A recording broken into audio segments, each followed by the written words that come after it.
আসসালামু আলাইকুম ওয়া রাহমাতুল্লাহি তাআলা ওয়া বারাকাতুহু। সম্মানিত প্রিয় বন্ধুরা, আশা করছি সবাই ভালো আছেন, সুস্থ আছেন।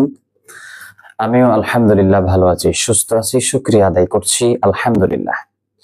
প্রতিনিয়ত প্রতিদিনের মতো আপনারা দেখছেন আপনাদের প্রিয় একটি চ্যানেল, এবং যারা আমার এই ভিডিওটি আমার ফেসবুক পেজ থেকে দেখছেন সবাইকে আমার আন্তরিক মোবারকবাদ।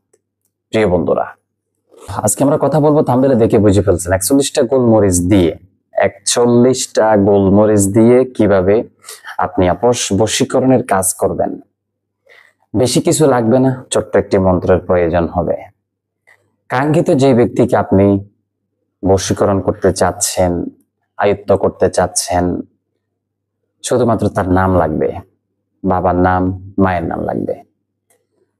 এরপরে আপনাকে যেটি করতে হবে, তার পাসপোর্ট সাইজের এক কপি ছবি আপনার সামনে রাখবেন। সামনে রাখার পরে স্ক্রিনে দেওয়া মন্ত্রটি দেখুন। স্ক্রিনে দেওয়া যে মন্ত্রটি দেখছেন, এই মন্ত্রটিকে 21 বার করে পাঠ করতে হবে 7 দিন। এটিকে একদম ঠিক দুপুর যখন, দ্বিপ্রহর যখন হয়, ঠিক দুপুরের সময় এটি আপনাকে পাঠ করতে হবে 7 দিন। এক নাগাতারে 7 দিন পাঠ করতে হবে 21 বার করে।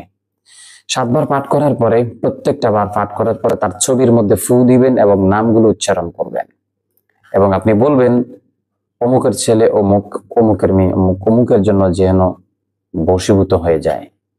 শুধু এতে কতটুকু বলতে হবে।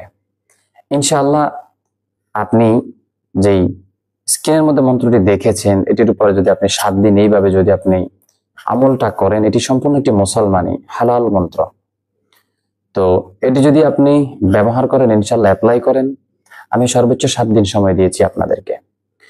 অনেকেই বলে থাকেন যে হুজুর, আপনি যে নকশাগুলো দেন এগুলো আমরা ভিন্ন কাজে দেখেছিলাম। হ্যাঁ, এক একটি নকশা বিভিন্ন কাজে ব্যবহৃত হয়।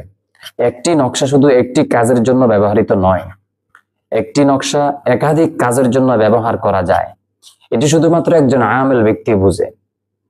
একজন ভাই আমাকে প্রশ্ন করেছিল, হুজুর আপনি যে নকশাটি দিয়েছিলেন এটি সম্ভবত অন্য কাজের জন্য আপনি ভুলে দিয়েছিলেন। না, আমি যে নকশাগুলো দিয়ে থাকি, এটি এক একটা নকশা আছে একাধিক কাজের জন্য ব্যবহৃত হয়, শুধু এটির ব্যবহার বিধিটা ভিন্ন।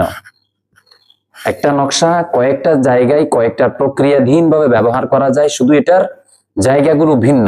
এক একটা জায়গায় এক একটা কিছু করতে হয়, কোথাও একটা লিখতে হয়, কোথাও 3টা লিখতে হয়, কোথাও 7টা লিখতে হয়, কোথাও এটার কিছু একটা ব্যতিক্রম আছে। তো এটা হয়। তো আশা করছি যারা আমার কথাগুলো বুঝতে পেরেছেন সবাইকে আমার আন্তরিক মোবারকবাদ জানাচ্ছি, এবং ভিডিওটি যদি ভালো লেগে থাকে অবশ্যই শেয়ার করবেন। ইনশাআল্লাহ ভালো থাকবেন, সুস্থ থাকবেন, দোয়া করবেন আমার জন্য। দেখা হচ্ছে আগামী একটি ভিডিওতে। আসসালামু আলাইকুম ওয়া রাহমাতুল্লাহ।